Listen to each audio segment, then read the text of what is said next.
नमस्कार, मैं हूँ मलिक और आज हम बात करने वाले हैं एक ऐसे साइंटिस्ट के बारे में जिन्होंने पॉइजन को सिर्फ एक मैथिकल कैरेक्टर से बदलकर एक फोरेंसिक एविडेंस बना दिया। ये कहानी है मैथ्यू ऑर्फिला की, जिन्होंने फोरेंसिक टॉक्सिकोलॉजी की नींव रखी और कोर्टरूम्स को साइंस से जोड़ दिया। एक स्पेनिश आइलैंड से लेकर मेडिकल इंस्टीट्यूशंस तक का सफर और एक ऐसे ट्रायल तक जिसमें उनके एनालिसिस ने जस्टिस का रुख बदल दिया। तो चलिए शुरू करते हैं।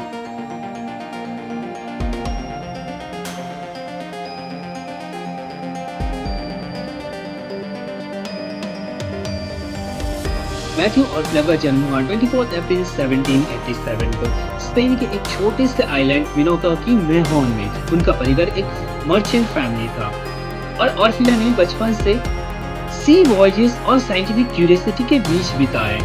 15 साल की उम्र में वो सर्दिनिया, सिसिली और इजिप्ट तक गए, लेकिन उनका मन बस गया साइंस में। उन्होंने पहले वैलेंसिया और बार्सिलोना में पढ़ाई की और फिर पेरिस चले गए, जहां मशहूर केमिस्ट लुइस निकोलस वैटलिन उनके मेंटर बन गए। 1811 में उन्होंने मेडिकल डिग्री हासिल की और बस यहीं से शुरू हुई एक और नई कहानी।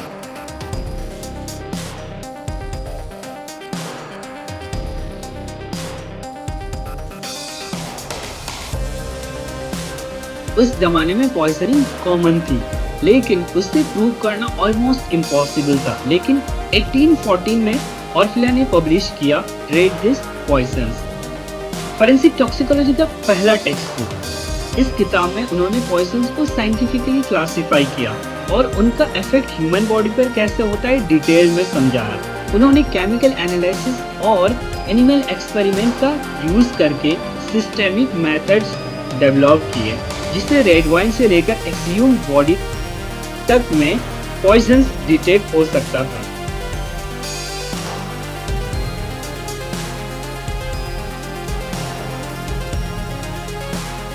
ऑर्फिला का मानना था poisons leaves trace that science can uncover. उन्होंने मर्क्यूरी, आर्सेनिक, ओपियम जैसे पॉइजन्स को डिटेक्ट करने के लिए केमिकल प्रोटोकॉल्स बनाए। और हाँ, मार्च टेस्ट जो जेम्स मार्च ने 1836 में बनाया था, ऑर्फिला ने उसे वैलिडेट किया और कोर्ट रूम्स में उसका प्रैक्टिकल यूज एस्टेब्लिश किया।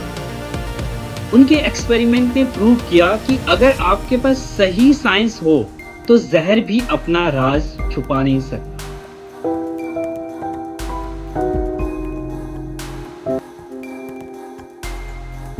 1840 में फ्रांस में हुआ एक केस, मैरी लाफाज पे अपने हस्बैंड को आर्सेनिक से मारने का आरोप था। इनिशियल टेस्ट इनकंक्लूसिव आए, लेकिन फिर बुलाया गया मैथ्यू ऑर्फिला को। उन्होंने विक्टिम्स के ऑर्गन्स का डिटेल एनालिसिस किया और प्रूव किया कि बॉडी में आर्सेनिक था। उनके एविडेंस ने कोर्ट का फैसला बदल दिया और फोरेंसिक टॉक्सिकोलॉजी को एक लीगल लेजिटिमेसी मिल गई। ये ट्रायल उनकी लीगेसी का सबसे डिफाइनिंग मोमेंट बन गया।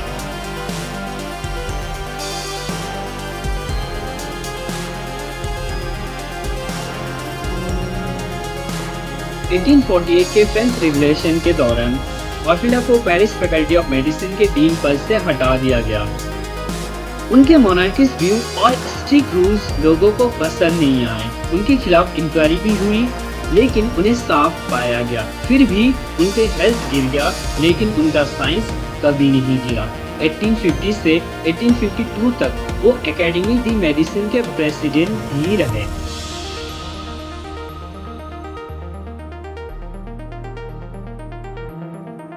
उनकी किताबें ट्रेड दिस पॉइजन्स, लैकन्स थे मेडिसिन लीगल आज भी फोरेंसिक टॉक्सिकोलॉजी के फाउंडेशन के रूप में मानी जाती है।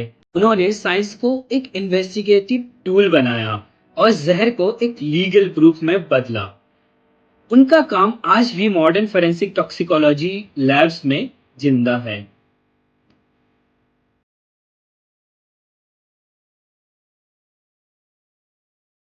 मैथ्यू ऑर्फिला ने साइंस को एक डायरेक्शन दी, एक नया डिसिप्लिन बनाया। उन्होंने कोर्ट रूम्स में साइंटिफिक रीजनिंग का विकास किया और इनोसेंट और गिल्टी के बीच की लाइन को क्लियरर बनाया।